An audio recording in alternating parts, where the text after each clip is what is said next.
Welcome back to Haze. And Yes. now it's time for the next mission. I'm sorry, my memory's a bit hazy. Very funny. Perfect. Basically, Dej, what you're looking at is the result of a team that split from Rare after having a very well-renowned repertoire working on stuff like GoldenEye and Perfect Dark, who would make pretty much a long line of very good and successful games until they eventually signed up with Ubisoft. And wouldn't you know, Ubisoft being the company in charge would eventually run that company into the ground in just one game and cause their closure with how badly this game was received. I don't think even EA managed to do. Yeah, No. I was gonna say that sounds like something EA or Activision. To be fair, wait, hold on, EA is kind of what... hold on. I think it's now the cutscene. It's funny you mention EA because EA are sort of the reason they went to Ubisoft, because basically the company... what's the company behind this again, Tio? The company behind this. What's its name? Oh, I forgot. Sorry, give me a second. Okay. Especially because there's a cutscene going on. Basically, the company behind this stage... Free Radical Design. Yeah, Free Radical Design. They had gotten fed up working for EA after the last Time Splitters game. So, wouldn't you know, they went to Ubisoft hoping things would get better. They did not. Like I said, it would lead to their closure. Anyway, as the news said, we need to find the leader of the dirty terrorist, a guy called Skincoat, because apparently skins these victims alive and he wears their skin as a coat. That's so stupid. Edgy. I think it is now. All right, be prepared for some A+ great quality script writing. What's the mission? Where are we going? HQ picked up someone signaling the rebels somewhere on the Gambu South Beach. Might be a distress signal. Distress? Why are we sending heavy armed squads? We just have to secure the area. That's all we need to know. That's... Who's sending the signal?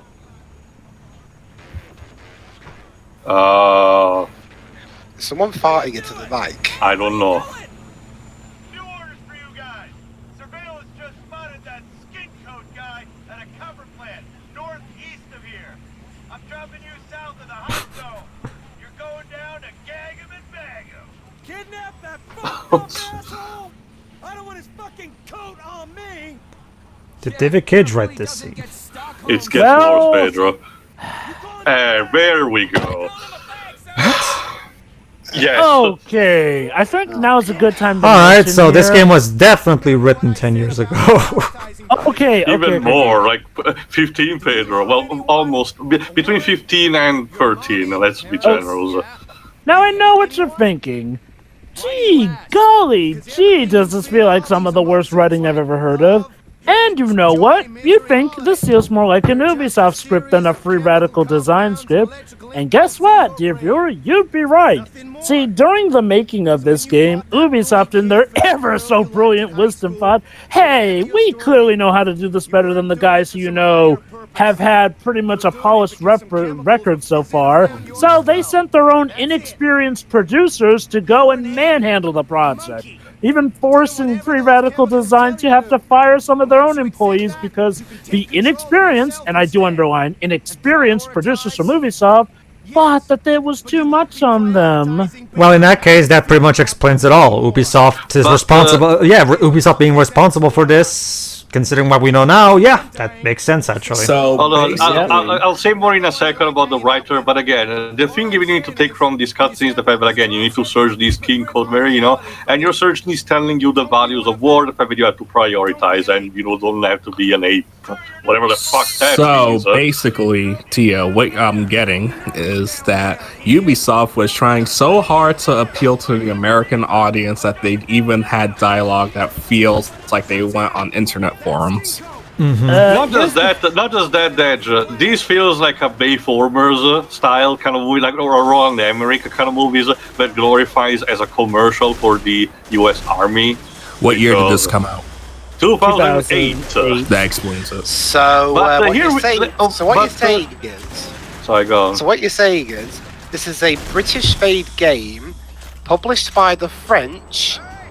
What Or Canadian, as their interpretation of what Americans would do. And never at any point did the people who make these things ever think, okay, who should we get for this make a game for this American audience? Americans? Nah. Like, it's not like I mean, to be fair, Americans can't write either. Let's talk about the writer. Well, I don't know what the nationality of his writer is, but let's talk about the writer, Rob Escombe. This was literally his first work as a writer. Oh, goody! But let's just say that the weird thing about it is that he wrote almost immediately after for Crysis 2 and Crysis 3. And if I recall correctly, the writing in those two games is just fine, but it gets better. Then he decided to write for the Rambo video game. If you don't know, Rambo the video game is a title that has no real writing because it recycles literally the cutscenes from the movies in a horrible graphical engine and only has a weird minor frame device that has 5 minutes of screen time. So this guy wrote for 5 minutes of original material. So it's like a Lego game. And then it gets a bit better on the later part, but he still wrote apparently for the first Division, the Division game. So he still worked for Ubisoft in some capacity. But in more recent times, it seemed to have, mellowed out a bit because he wrote for both Rime and The Invisible Hours, which are fine enough games. So at the very least, he did mellow out later on. But man, the career of this guy is so fucked up. But wait, folks, it gets even better. So you may notice that this game has some extra modes, like driving and certain other extra modes here and there. Now, usually you would think the priority would be to make sure that the game runs and functions properly. Problem is, Ubisoft were kind of the ones who demanded that, get this, the dev team spend their extra crunch time not on, facilitating the game and making sure it wasn't a buggy mess, but instead focusing on adding these extra modes. Again, real smooth thinking there, Ubisoft. Oh, but it gets even better. Dej, believe it or not, Ubisoft tried to tout this as the next Halo killer. This was going to be the Halo killer. Did not help that it was made exclusive to the PS3, which, let's be honest, at the time, making your game a PS3 exclusive was a huge gamble. Not only that, this barely has anything to be compared against Halo. Mostly, the closest thing that I could compare it is the multiplayer, which features the teacher, red versus blue, which has similar type of armor that the military of Mantle in this game tend to have. But otherwise, it doesn't even have the scope, the ideas, or the type of plot that Halo tends to have. It's more comparable to something like, say, Killzone, of all things, which it's something that Sony instead had. So I get the idea that Ubisoft was just pro in terms to pump out this game. On the subject of Ubisoft, though. Oh, hold on, Dwebs, I gotta say this. Well, Tia, when you put it like that, it's like the dev team would have been annoyed that their game was compared to Halo. Oh, wait, that's right, they were! Yeah, Jova, I appreciate that you actually bothered to check Man Muscle video, but aside from that, go on, Dwebs. Although on the subject of Ubisoft, apparently, originally, the whole... This game's handling of how war is bad and all that. Apparently, funnily enough, Ubisoft actually had that thing toned down. Yes, the original concept, like you said, instead. So basically, if it, I mean, you could crap on Ubisoft a lot justifiably. Hold on, Jova. Dweebs, just because they tone it down doesn't mean that the original concept was worse than this. Again, the original idea behind it. Finished. Well, not only. As I say, you could justifiably crap on Ubisoft a lot for some of the things that are wrong with this game, like these graphics and the weird blue. From what I can tell. But I mean, considering how I feel about if you go in too hard on stuff like war is bad, you could end up just coming off as more nauseating than anything else. So there's one problem dialed down. Unfortunately, It seems to be. It's like trying to douse fire with leaves. Again, Not only Waves, you that- keep referring to something as a problem when it could have easily not to be a problem. Not only that, Dwibs, but Ubisoft don't really get a pat on the back for that because guess whose idea it was for the Iraq War thing to begin with?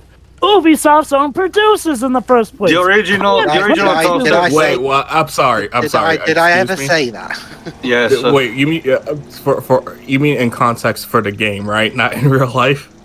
Yes. Well, obviously. Okay. I mean, like allegories. Well, Not that's just that, the original concept instead was to be more like a cyberpunk-esque game set in a dystopian city, generic American city, and having, the military suppressing people and having this whole drug thing. If you watch the first couple of trailers, it's much more evident. But like I mentioned in the first part, also, yeah, in case you haven't noticed for now, guiding this fucking thing and keeping all your teammates on it is a pain in the ass. I love But, this quote from TV. but hold on, Waves. If you watch the original trailer, you get the idea that we're going instead for that angle, but we had to retool everything. But like I mentioned in the first part, they had to. It became so baffling, the fact they changed everything, that a map based on the location of the first trailer had to be released as DLC for the multiplayer. A multiplayer which barely anyone played at that point. Yeah. I do love this quote from TV Tropes on the Your Mileage May Vary page of this game.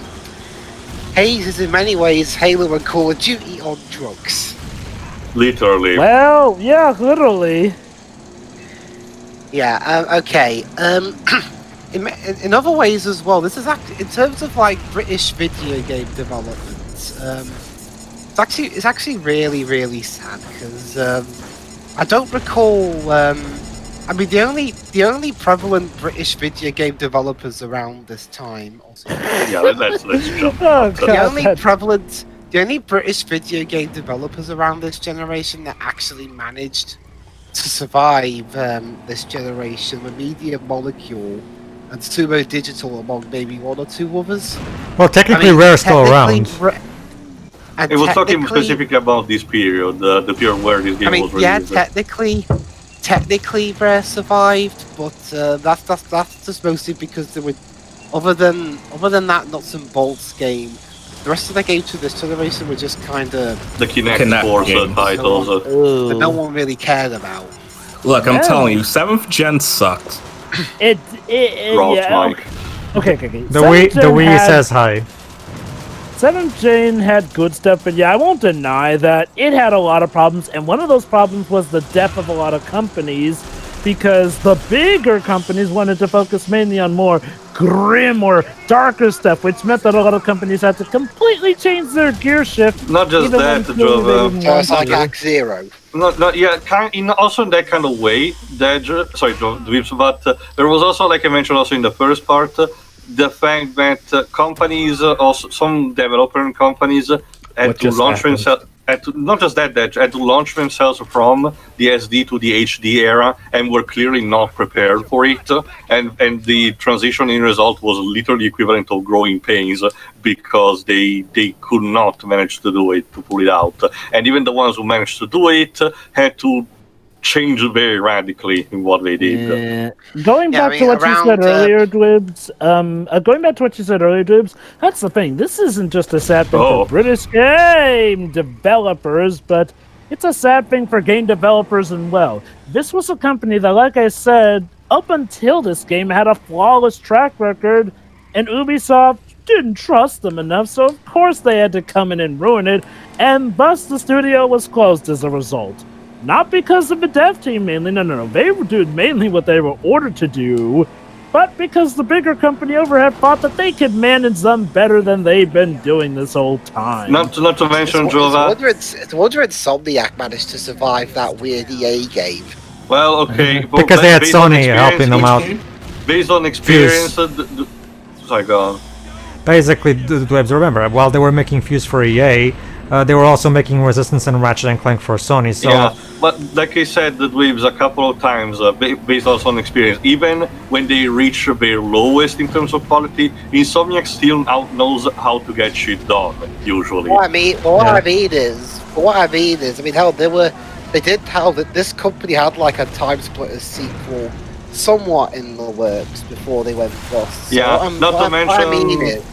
What I mean is, you can have stuff in the pipeline, but around this time and still to an extent nowadays, Ubisoft and EA seem to be like the kiss of death for a developer. Not to mention, Dweebs, They they also had kinda another, as mentioned in the Mad Muscles video, they still are.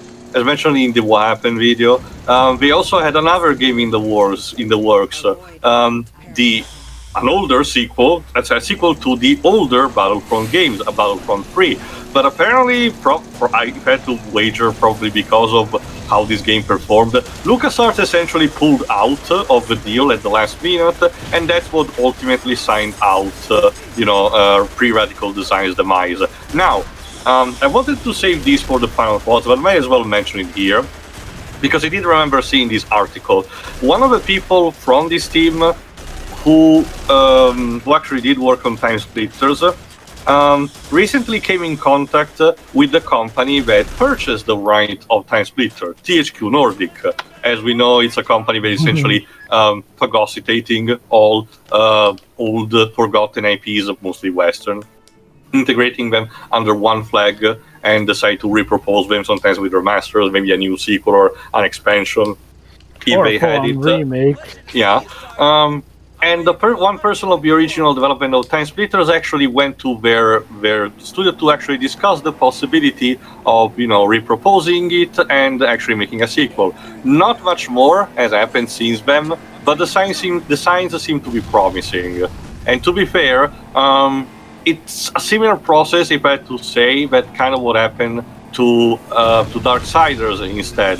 When Nordic Games, at the time was called Nordic Games, actually purchased one particular lot that the old THQ put on auction that included Darksiders, everyone was thinking, oh, so they're gonna handle the next Darksiders games. And the team explicitly said, that the publisher team explicitly said, don't expect anything for now, but we'll see what we can do. And later on, we managed to get the franchise going on again, not to mention, being ported, the older titles being ported on, new consoles, including the Wii U. The War Master edition of the first Darksiders is actually one of the last set of Wii U games ever released, ironically enough. And it took Nordic Games pretty much wearing a THQ skin suit to do that. Pretty much, and honestly, like I mentioned a couple of times, and that I'm actually more okay with that, as long as it's producing result, which it's doing it, not on a complete level. It could be better, but it's at least it's on the right track.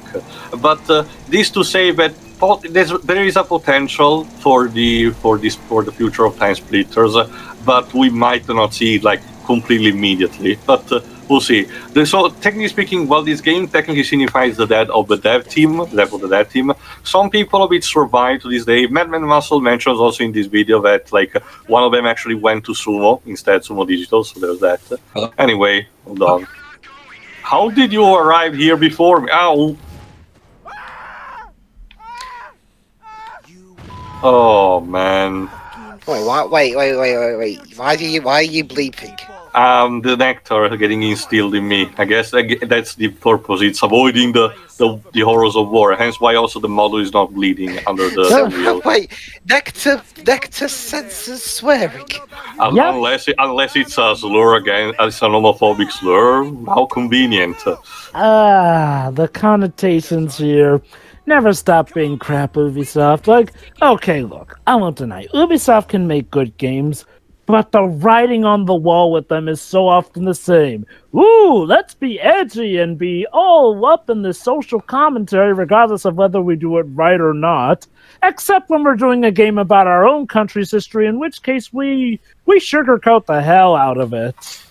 Well, that depends, Joe. But remember, Assassin's Creed, the Assassin's Creed set in the French Revolution still had its own share of weird problems tied to it. Yeah. Not in terms of the graphical glitches; those were the obvious things. I'm talking about the poor excuses, the PR responses about women. But that's a topic for another time. See you for the next part where we storm into the factory against the Skincoat. See ya. Yeah. See ya.